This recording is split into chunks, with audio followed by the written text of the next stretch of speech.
Hi, my name is Judith Levine. I'm an author and a journalist who lives in New York City, and I write about the relationships between the body and politics, history, policy, and law. 20 years ago, I published a book called Harmful to Minors: The Perils of Protecting Children from Sex. The main point in the book was that America's efforts to protect children from sex were actually harmful to children. Of course, adults have an obligation to take care of children, to protect children. But as I said, many of the efforts that America was undertaking to protect children from sex were doing more harm than good. The book talked about censorship, about attempts to keep certain children's books, picture books out of the library, out of the school libraries, to prevent minors and therefore everybody from accessing certain parts of the internet. Efforts to stop the federal funding or state funding of artists whose performances or paintings had sexual content. I also talked about laws that were mandating that all sex education be abstinence-only sex education, which I called no sex education. The laws defunded any comprehensive sex education that made any reference to contraception, to homosexuality, to using condoms to prevent sexually transmitted diseases. It allowed only one message: just say no to sex. I talked about the pathologizing of small children's normative sexual explorations and the criminalization of consensual sex between teenagers. The book began with this sentence: in America today, it is nearly impossible to publish a book that says children and teenagers can have sexual pleasure and be safe too. I knew this before I went out to try to sell the book, but my suspicions were confirmed when publisher after publisher declined the proposal. Levine is an engaging writer, and her argument is strong and provocative, said one typical rejection. But we don't see how this point of view will find a broad readership that would justify our commitment. Finally, one book publisher did buy the book, and when he got my first draft, my editor wrote me this: "It's a courageous book for which, as these chapters make abundantly and depressingly clear, the timing probably could not be worse." As it turned out, the timing was even worse than he had imagined. A month before the book's publication, the scandal about long-term sexual abuse by priests in the Catholic Church was revealed, and many revelations and accusations were circling.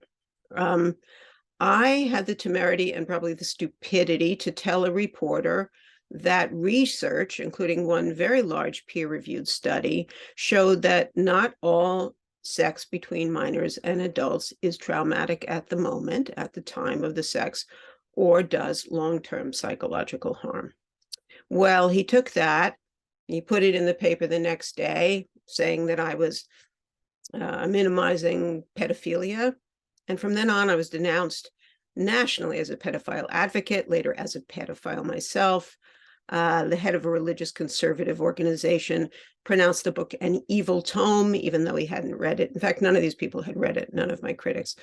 The head of the legislature in the state where the book was published threatened the university that they would withhold all funding from the university if the press went ahead and published my book, which they did.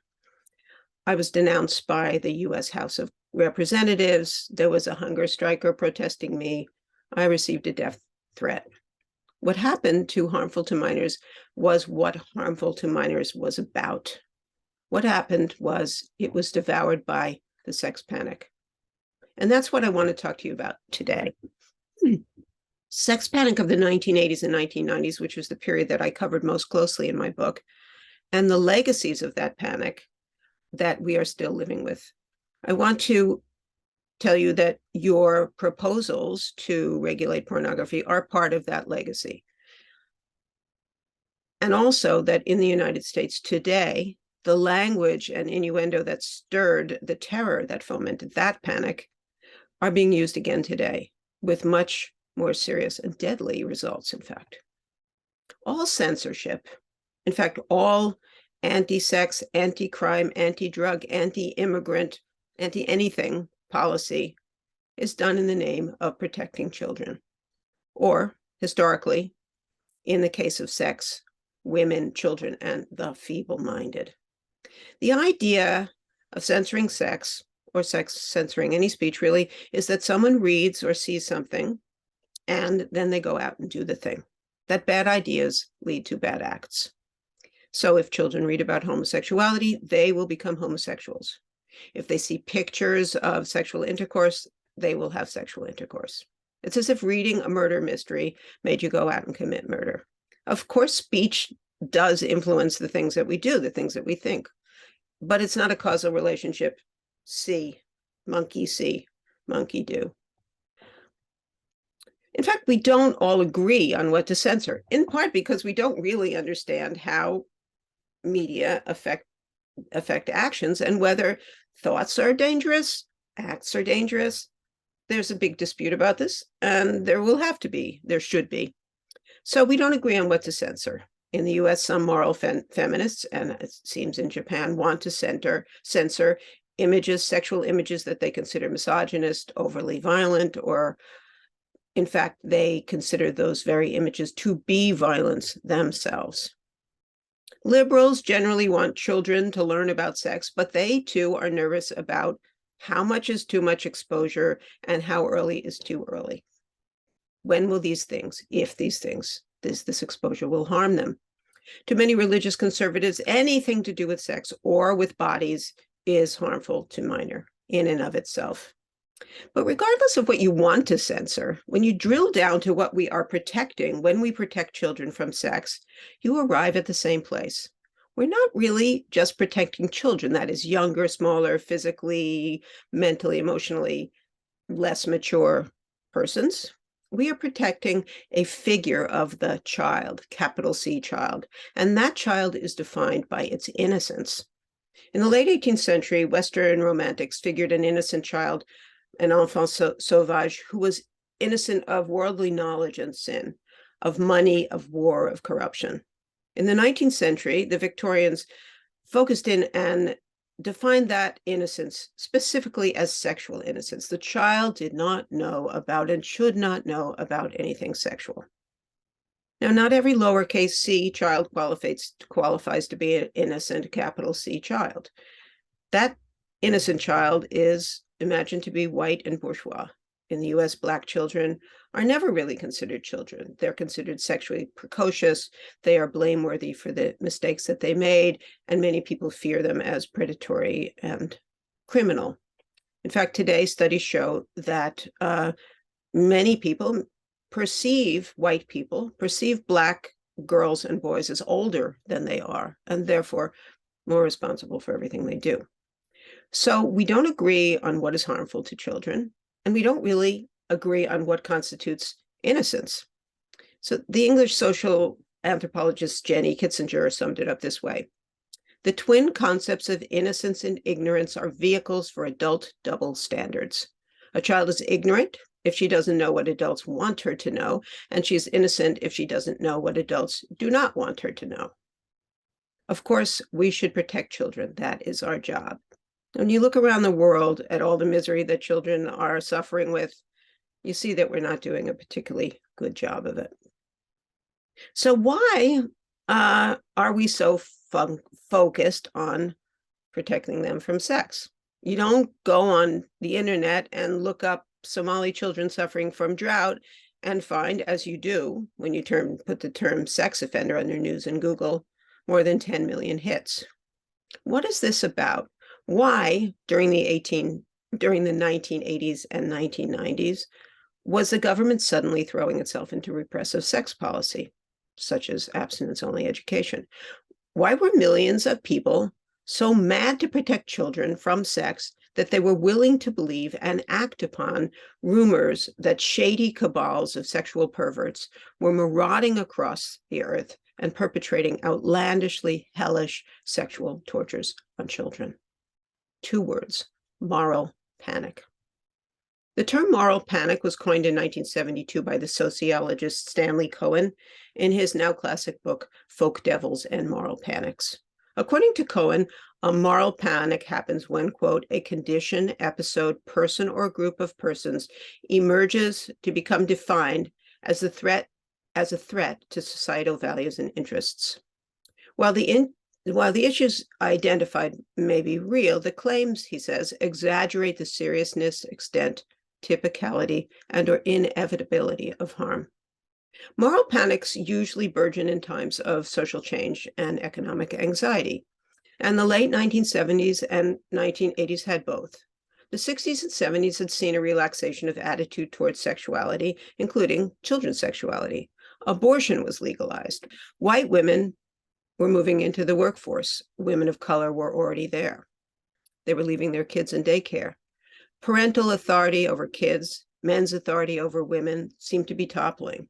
There was inflation, an oil crisis, stagnant wages.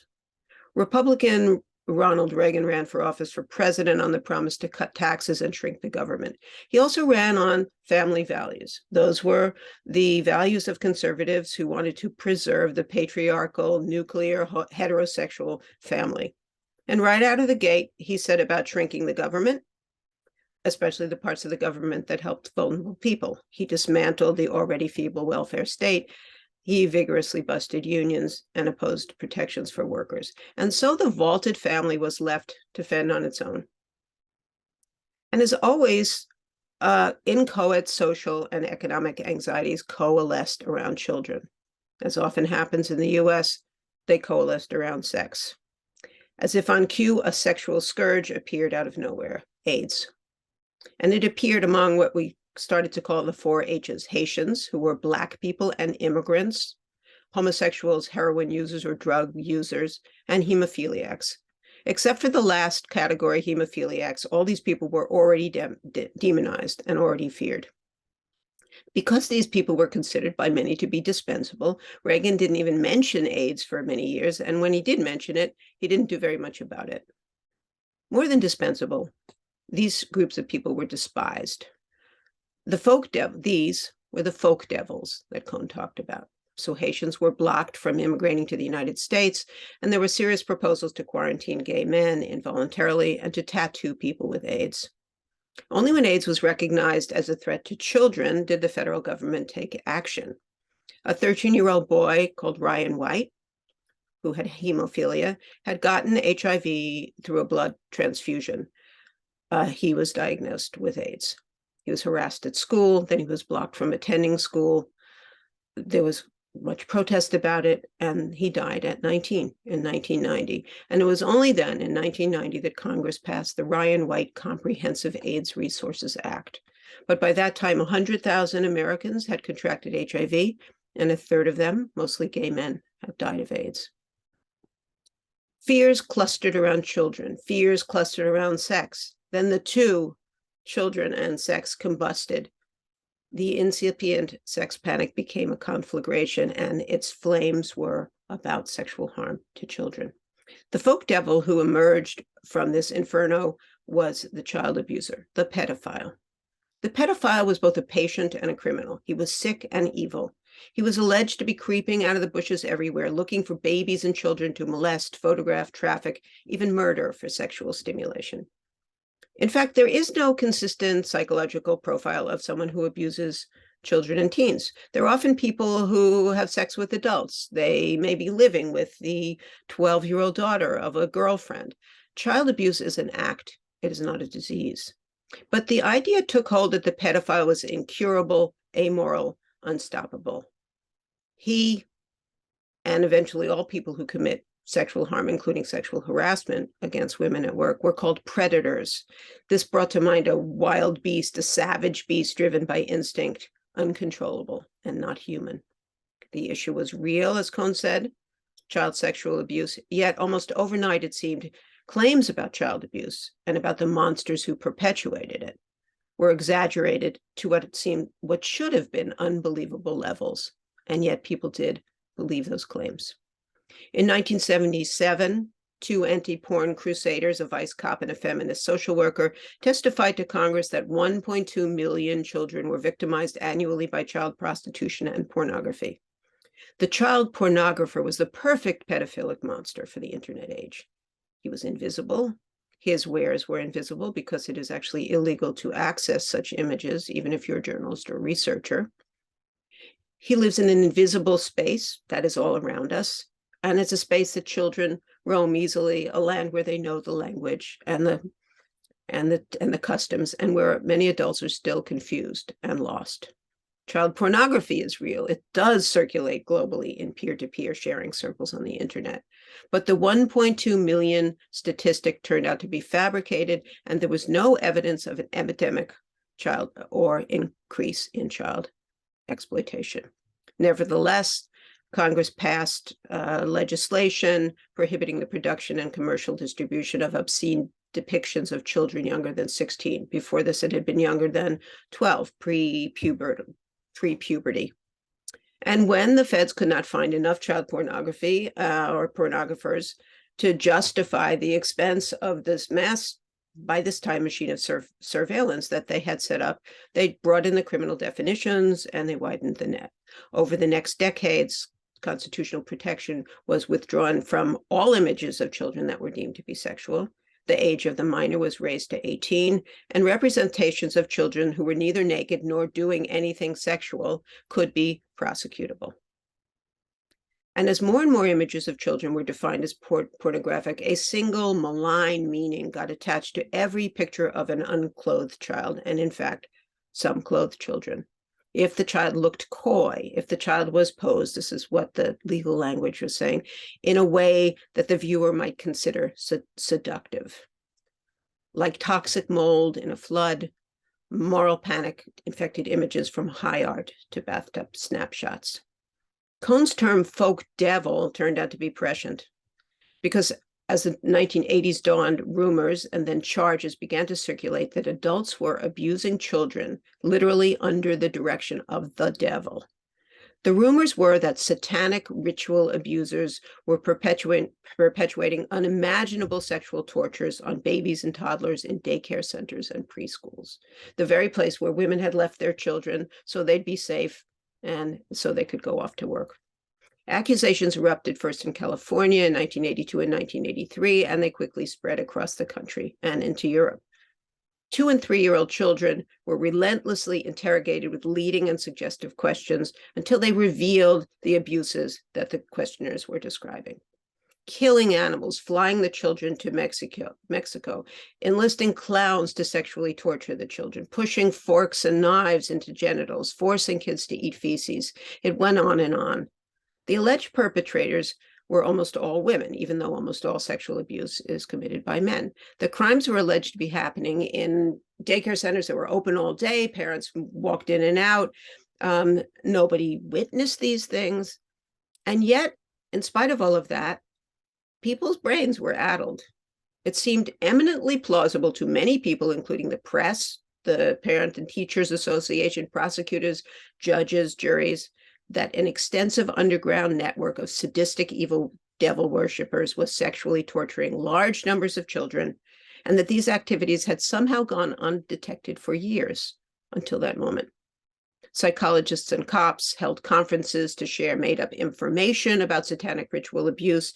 Even the much respected investigative public television investigative program, news program 2020 aired a segment on satanic rituals in 1985. The reports were skeptical, but they said something is going on there. 20 million people watched the sort of popular investigator Geraldo Rivera in a special program describing satanic sexual torture. Hundreds of people were falsely accused. More than 70 were convicted and later exonerated, but much later exonerated. Even those who were not convicted had their lives ruined. Finally, 10 years later, the FBI investigated thousands of alleged crime scenes and found no evidence whatsoever.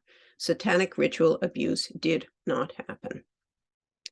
But it's the nature of moral panics to perpetuate themselves. The scourge is always presented as widespread, but hidden in plain sight. It is presented as on the increase. Media coverage picks up this epidemic, leading to more media coverage, more popular anxiety. Political candidates and figures exploit that anxiety. More laws are passed to and policies to combat this alleged scourge. The laws grow harsher to punish the devils. Obnoxious behavior becomes misdemeanors. Misdemeanors like flashing or non-sexual touch become felonies. With more laws comes more enforcement. With more enforcement, there are higher crime statistics. There's more anxiety, more political use of the statistics, adding harsher and harsher penalties each time. And as more people fell in the 1970s and 1980s and 90s under suspicion, people who had formerly been loved and treated also fell under suspicion, and including the suspects came to include those people formerly considered innocent victims, children. In 1985, the first clinic for children with sexual behavior problems opened its doors in California. Without any data whatsoever, a new category of allegedly psychologically disturbed, and depending on the age, criminal young people were named: children with sexual behavior problems, or, if considered aggressive, children who molest.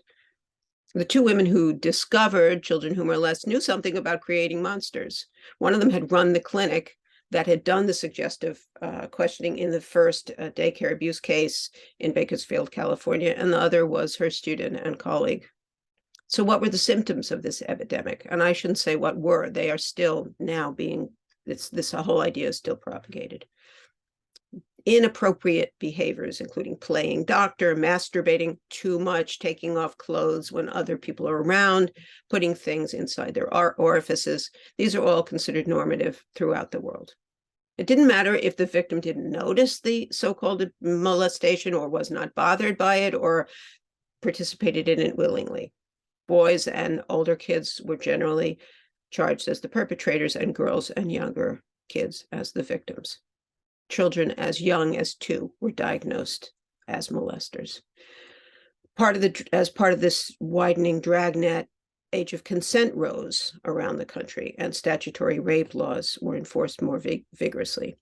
Age of consent fixes maturity and responsibility on a single day. A person younger than X is a child, unable to consent to sexual activity. A person X plus 1 day is an adult, capable not only of consenting to sex, but of perpetuating non-consensual sex on people under that age. One day the person's a sinner, innocent. One day the person is innocent, the next day he's a sinner. One day a victim, the next day a clinic. One day he's innocent, the next day he's a sinner. One day a victim, the next day a criminal. Of course, not every kind of innocence was protected. As the age of consent rose, the age at which a minor could be locked up as an adult in prison fell. Black and brown children were disproportionately criminalized, both for sexual offenses and for petty crimes like shoplifting, even schoolyard mischief. Child pornography laws also began to pull in minors.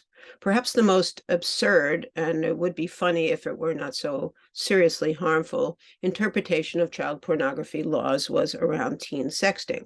Kids who sent pictures of their naked bodies to their boyfriends or girlfriends and to other people could be charged both as the perpetrator of the production of child pornography and the victim of child pornography at the same time. Each of the laws aimed at protecting children from sexual harm bore the name of a white, middle-class child victim of kidnapping, rape, and/or murder by a stranger. In fact, the lion's share, the great majority of child abuse or kidnapping is perpetrated by family members. The odds of a child being abducted by a stranger are about 1 in 300,000, but this rarest of crimes stirs the greatest of fears. It is now conventional wisdom that children should never be left alone in a public place for a second, lest they be snatched by a pedophile. Parents have been reported for child abuse or neglect for leaving a kid in a playground while they went to work. Do not talk to strangers is not good enough anymore, read the back cover of Carol Soret-Cope's 1997 advice book, Stranger Danger. What worked when we were children just isn't sufficient in today's world. I repeat, historically, there is no increase in child abduction, child sexual abuse, child murder, especially not by strangers. Both the innocent child and the pedophilic monster are caricatures. They are not real people. They incorporate other harmful stereotypes of race, gender, and sexuality. They're caricatures, but they are extraordinarily compelling caricatures. They remain the main characters, lurking off stage, waiting to reappear in the drama of the sex panic, a sex panic that never really ends. The legacies of moral panics live on long after the panic subsides. Anti-sodomy laws passed in the 19th century during one of these panics lasted over a century, when not until the gay liberation movement of the 20th century were they repealed. And the legacies of the US sex panics, satanic panics of the 1980s are still with us today.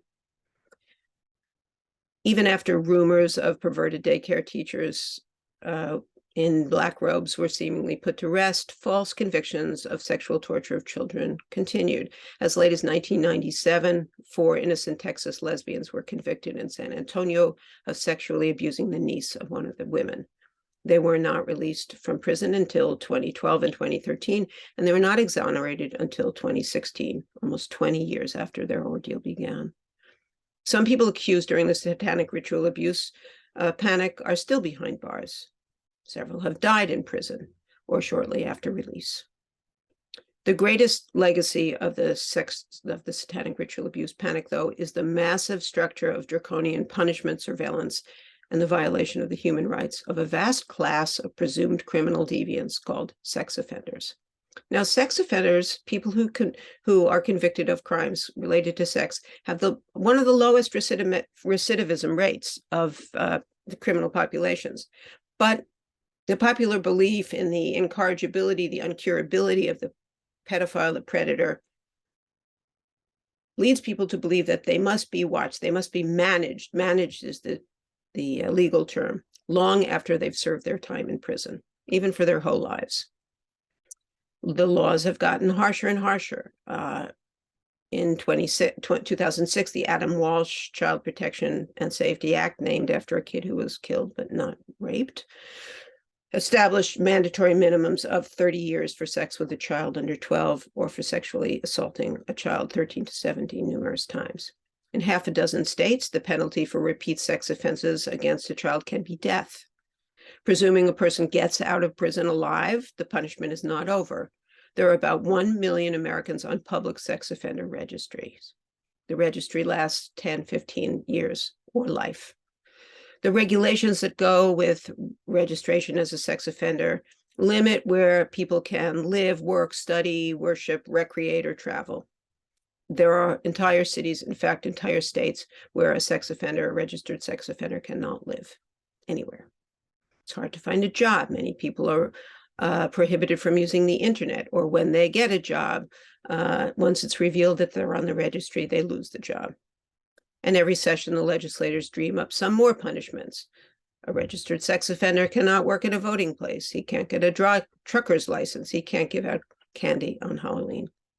And anyone can go online and look at the mugshots and convictions of these people, whether their offense was yesterday or 25 years ago. When you look at the faces, they all look the same. Terrifying. The children of registered sex offenders are bullied. Their families' houses may be vandalized. Their parents are assaulted and even killed. Because their parents can't get decent paying jobs, the families live in poverty. Sometimes they're homeless. Many registrants are prohibited from living with their children, even if the crime was not related to children. And under federal law, the registries had to include juveniles 14 years and older. Human Rights Watch called putting kids on the registry a violation of their human rights. But that abstract term does not capture the heartbreak that this registration causes. In its report on children on the registry, Human Rights Watch quotes a father whose 10-year-old son was adjudicated for touching the genitals of his 5-year-old cousin. The father said, "My son doesn't really understand what sex is, so it's hard to help him understand why he has to register as a sex offender." In 20 states, laws allow the indefinite civil commitment of so-called sexually violent predators. This is defined as a person with a psychological abnormality that predisposes him to commit another sex crime. It's not a diagnosis that's recognized by any established psychological organization. It's preventive detention, detention for a crime that has not yet happened and may never happen. For many inmates, the only way out of civil commitment is in a coffin. The punishments, and even this is happening in the context of a fairly large movement against prisons and policing in the United States, but the sex offender is always excluded from those movements and the laws, the reform laws. Since Trump, the child sex panic has come roaring back, this time more cynically and more deadly. There are new waves of censorship of books at schools, not just about sex and gender, but about race and its role in American history. Politicians deploy the language of pedophilia to justify laws that limit children's education and to punish queer and trans kids, their teachers, and their parents. At least 20 states have introduced don't say gay laws that prohibit school teachers from talking about homosexuality or sexuality at all, or talking about race. Proponents of these laws use the term groomer for parents who discuss these things, suggesting that they're seducing children into immoral sexual acts. At least 15 states have restricted access to gender-affirming care or are considering such laws to minors.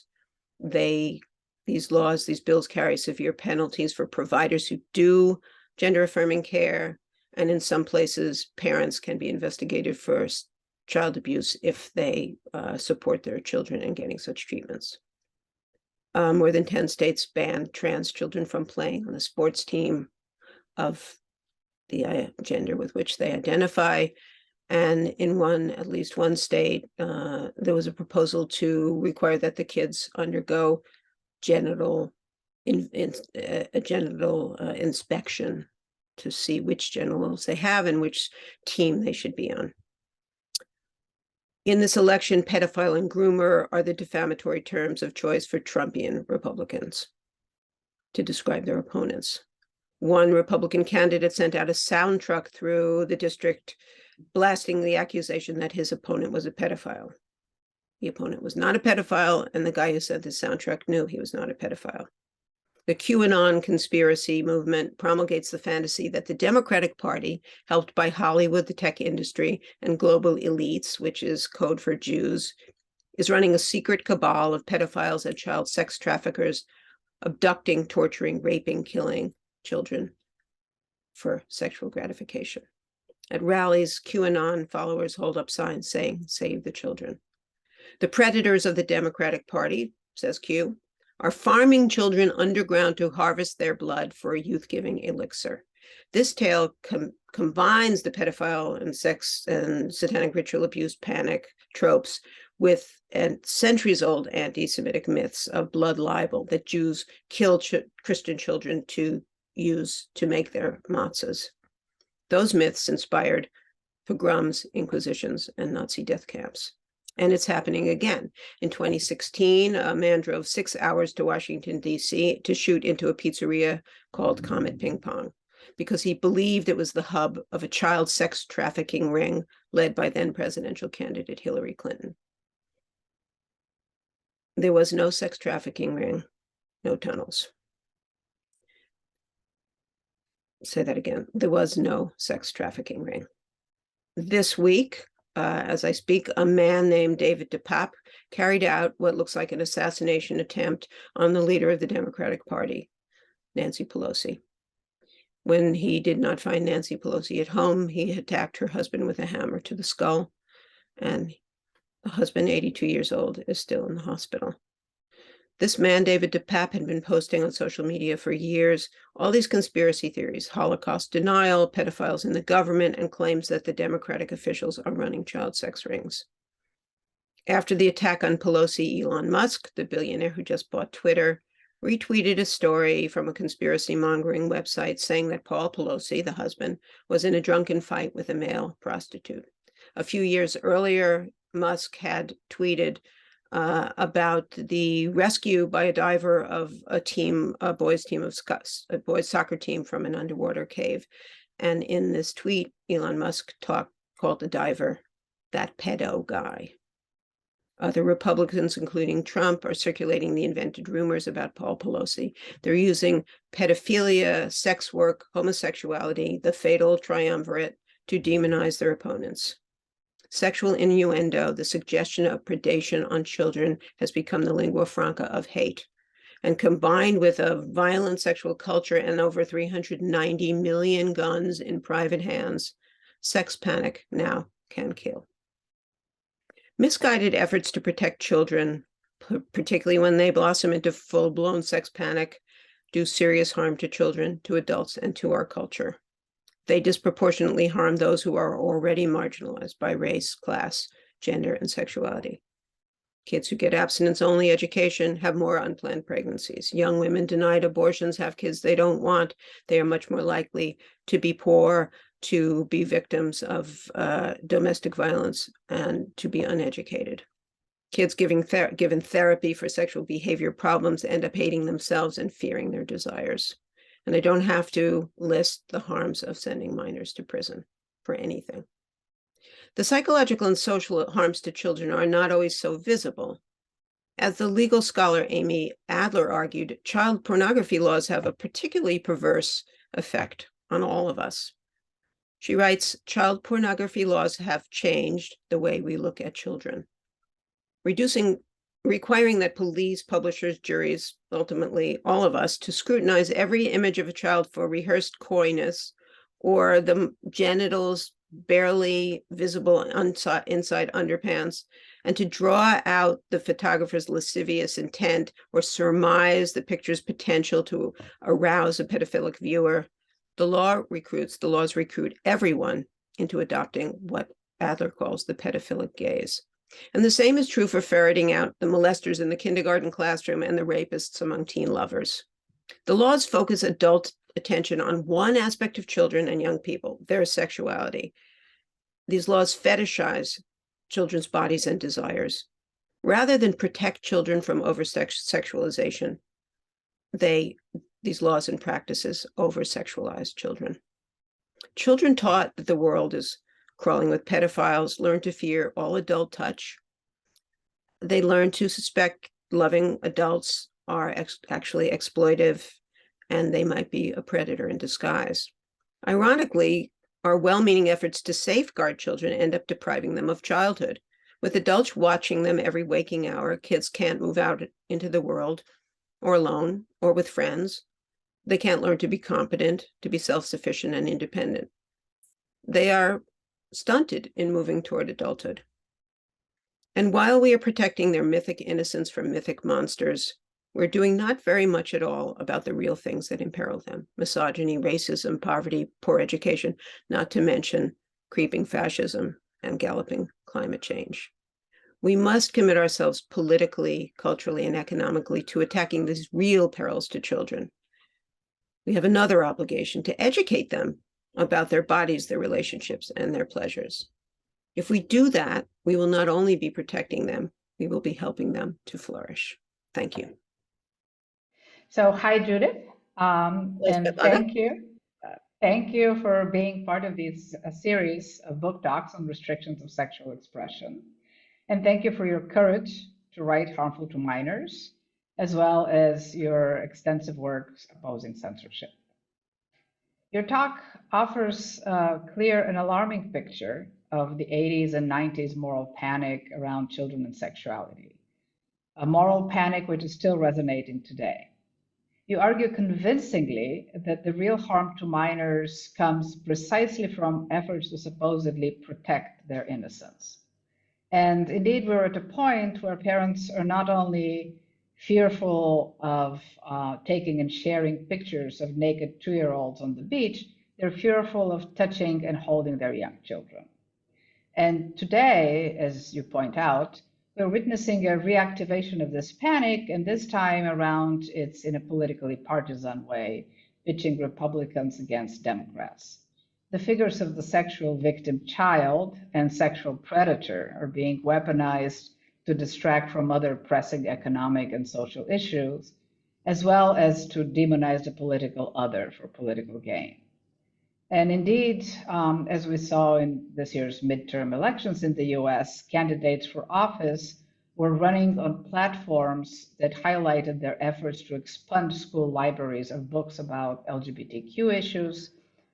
These were award-winning books they called pornographic and obscene.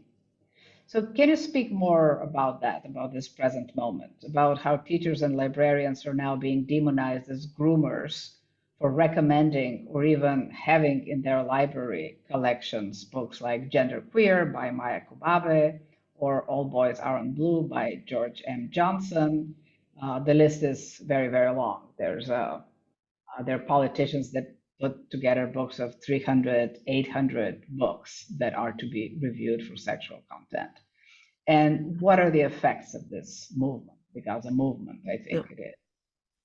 Let me begin by clarifying a few things. First of all, yes, this is being used in a partisan way, but when it comes to the protection of child innocence, everybody's on the same side.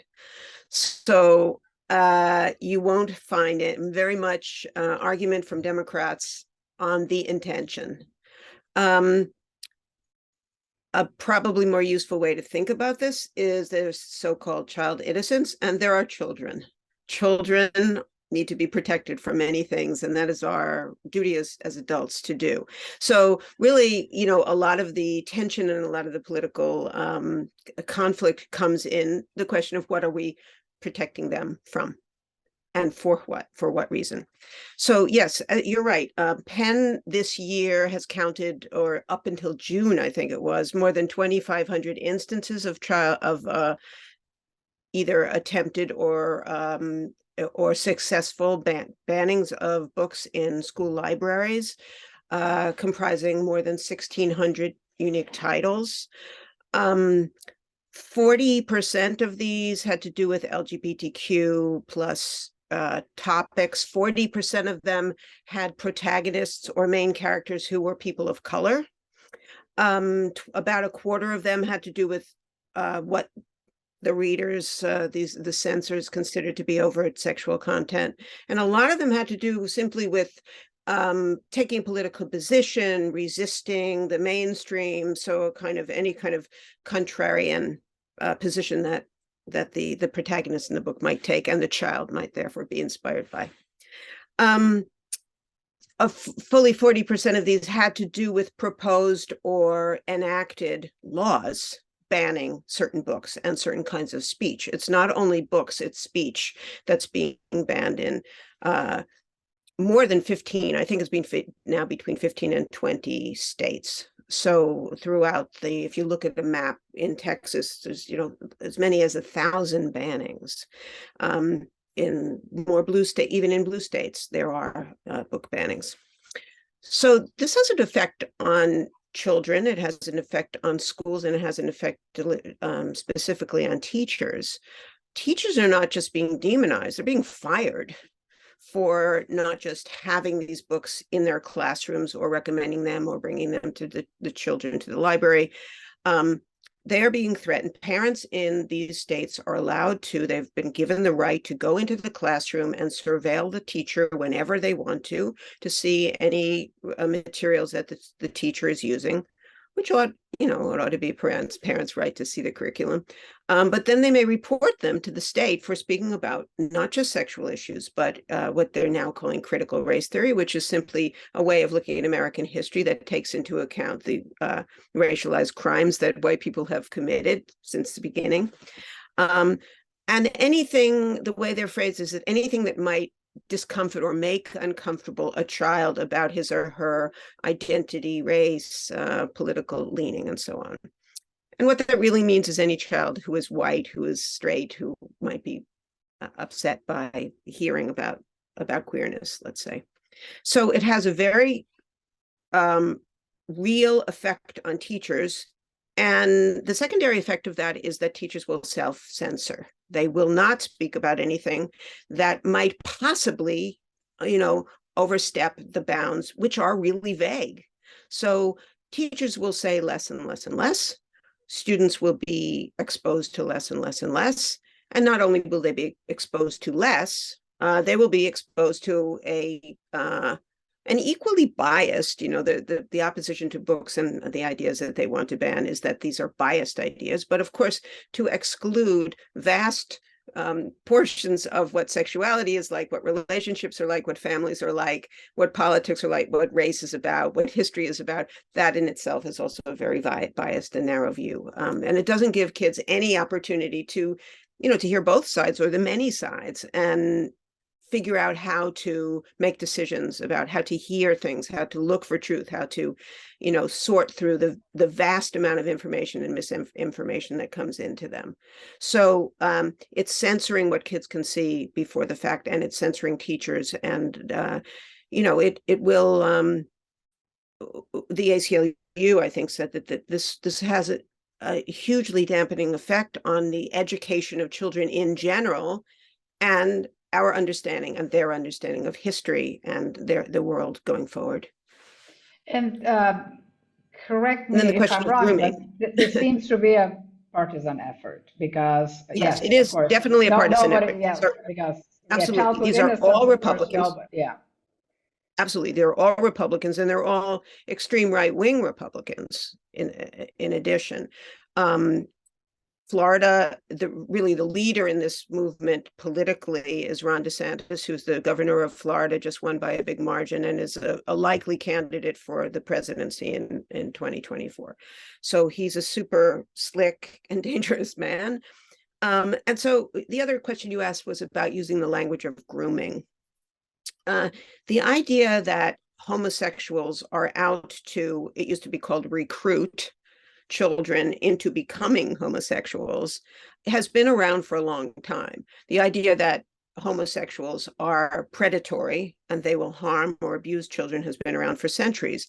The last time we saw this kind of big wave of anti-gay and anti-queer censorship and rhetoric was during the 80s, when the AIDS epidemic was blamed on queer people, during the 90s when a lot of performances, books, and so on, where there were attempted censorship. And that at that moment, I think that's when you and I met. But this idea of grooming, which is a word that has come into use around the discourse of pedophilia, and what it means is that an adult slowly kind of habituates a child into the idea that it would be okay to have sex with an adult, that adult. So by showing the child pictures, by giving them ideas, by letting them read books, by implanting in them the idea, A, that sex is okay at all, and Normalizing B, it. that normalizing. And there's also like that's very vague. Are they normalizing homosexuality? Are they normalizing non-binary gender identity? Normalizing as if these things didn't really exist, or they are so far out to the margins and so so terrible that, to think of them as, yeah, like some people have two mommies, that's an okay thing. Um, you know, Fortunately, actually, the U.S. Congress just passed with bipartisan support a law protecting same-sex marriage. So that idea that Heather has two mommies is okay. But the idea that Heather's mommy might actually have formerly been a man and is now a trans woman is considered, really dangerous to children and abusive of children. So it conflates the idea of letting kids know about these things with habituating them to being abused in a manner that is assumed to be related to the kinds of lives and people that they're learning about. So they're learning about people who love and have sex with people of the same gender, and those people are presumed to be predatory toward children, and therefore learning those ideas and seeing those pictures and reading those books means that child is therefore being habituated to, brought into, normalized into the idea that the child, could be abused by those people. So it's a kind of a logic, a constructed logic that's wrong. And also the other kids who are really harmed by this are the kids who are queer or think they're queer or are gender nonconforming. They may be bullied in school. They may just feel like, gee, I'm really horrible. All the stuff that we spent the last half century trying to, rid people of, trying to And let they kids are being know that bullied in they're school. okay. that they're okay, that they are normal, whatever the hell that means. But the statistics of kids that are not sexually, normative, being bullied in school is terrible. Yeah, it's huge, right? It's huge. So to turn to something a little more positive, Yeah. so I'd like to kind of be provocative a little and stop in something. There's something in your book that you call the pleasures of the artistic eros. And it's a point in your book where you actually admit, you say, the right is not overreacting to those exhibits, and maybe I'll add books here, it deems harmful to minors. The arts are dangerous. This is why painters and poets are in prison under every repressive regime in the world. And I like that because, words and images, they're important. And it reminds me of Pablo Picasso quote saying, art is never chaste. It ought to be forbidden to the ignorant innocent, never allowed into contact with those not sufficiently prepared. Yes, it is dangerous. Where it is chaste, it is not art. So why is it important for young people to encounter the pleasures of art that is dangerous? And of course, dangerous to what? I think it's important for kids to encounter all kinds of danger, really. Art, on the scale of things that are dangerous, is probably less dangerous than, say, getting in a car or being homeless, many of the other ways in which we neglect and abuse children. So, but art, the ideas that are put forth in art, I think what's most dangerous about art is that if it is good art, it doesn't really tell you what to think or what to feel. And it challenges you, whether you're 5 years old or 50 years old, to feel and think for yourself. That it puts forward many truths, many what you might considered to be inventions or falsehoods. And it therefore makes people uncomfortable if it's good. I don't think all art does. I just saw like a wonderful painting show by Joan Mitchell, which just made me feel ecstatically happy. So it doesn't always, it's not always dangerous in that sense. But for children, for young people who are trying to figure out who they are and what they think and what their affiliations are and how they feel and are looking for experiences to feel those things or to make sense of stuff that is inchoate in their minds and hearts and bodies. Art is a really great way to reach them, and it's actually a good way to reach them without any kind of physical danger, right? So, and I think parents are good at this in many other things. Like they want their child to learn to ride a bicycle. So the kid at first rides with training wheels and then without the training wheels, and the parent holds on to the seat of the bicycle. And then sooner or later, the parent lets go of the seat of the bicycle and the child rides on her own. And everybody understands that this is really what it is to be a parent, is to sort of slowly to protect your kid and then slowly to let your kid go. And art is a way of doing that. And it's a way, I think, for kids to have a life separate from their families, different from their families. They may end up feeling like, yeah, my parents' values are right. I agree with them. But it also gives them a world. I mean, many, many children are saved by books who live in terrible conditions, whether terrible poverty or abuse by their parents.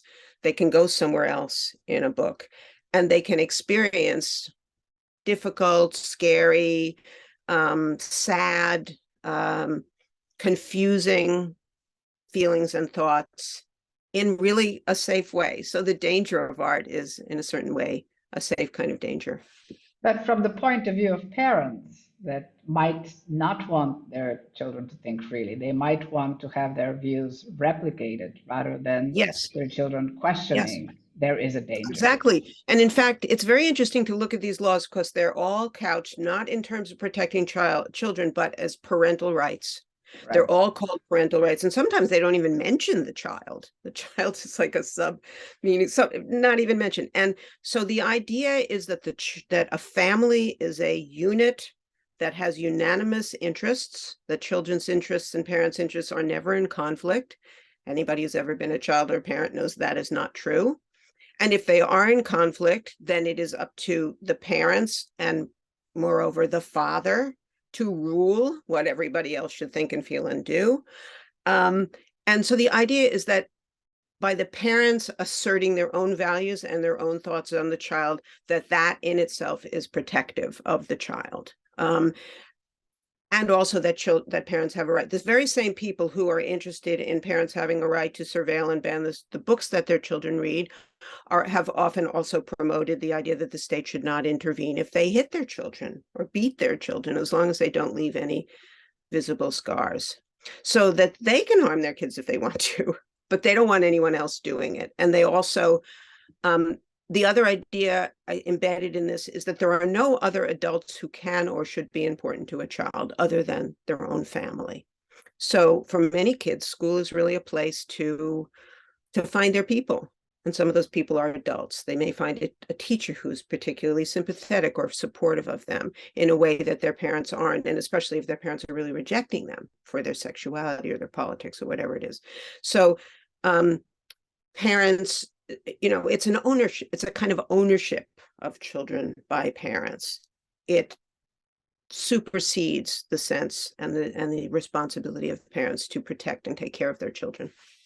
Yeah, it's strange in U.S. law that actually, yes, way back, children were property of the parents. The parent could take the money for a child's labor and appropriate it. So this goes on. For instance, the United States had not signed the Universal Declaration of the Rights of the Child. Their parental rights. It's the rights. Only one of the UN countries that has not signed. Right. Even those countries that don't really respect the rights of children have signed. So, given this situation, this strange political environment, this moral panic around children, and nobody on the other side to counter it, because it's such a winning argument to protect the innocence of children. It's very difficult, especially when it comes to sexual expression, to protect access to sexual expression. So what's your most optimistic prediction about how things will develop in the near future? Well, I think one of the things about these really radical movements on one side is that they create awareness and opposition on the other side. So that I just read the American Library Association did a poll of how people feel about book banning. 70%, more than 70%, including 70% of Republicans, are against them.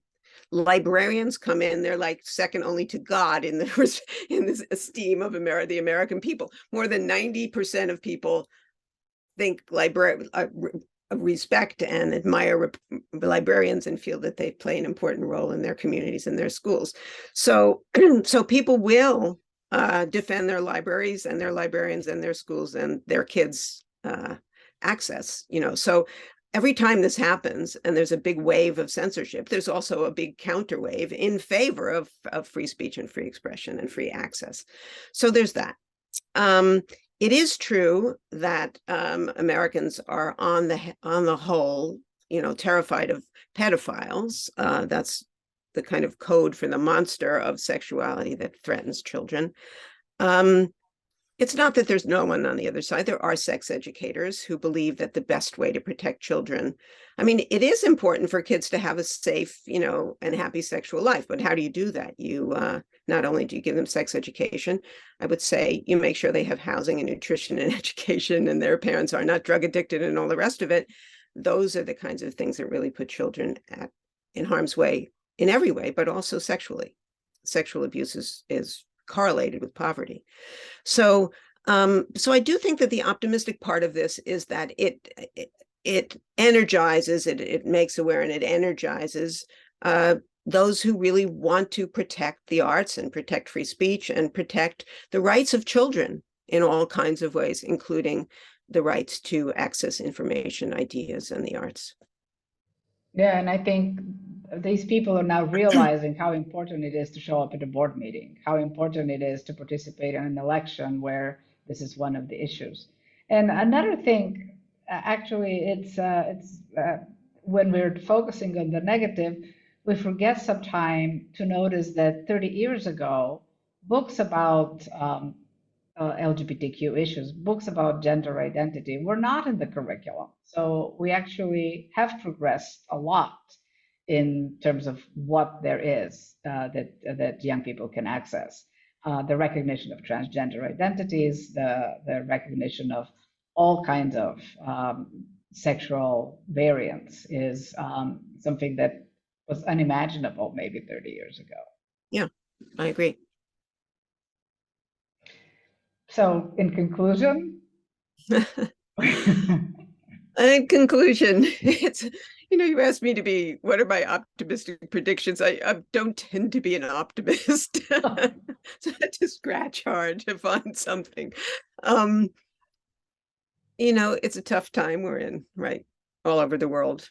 And, and you think of the dangers that children are now subject to. You think about the war in Iran, in Ukraine, or children who live in Somalia, and they've been, there's been a drought for a decade, and they're having to, and political instability all over the world, where children are refugees, and the millions, hundreds of millions of people who are on the move all over the world, including children.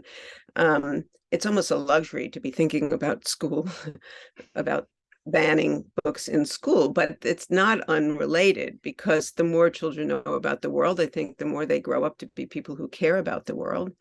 And we see, for instance, the movement against climate change is being run by children. I mean, it's their lives that they recognize, and they're the most radical and the most vocal. And, that to me is hopeful, that kids see that in many, many ways, their future is being compromised and threatened, and they're going to do something about it. So, youth movements are always the ones who make positive change.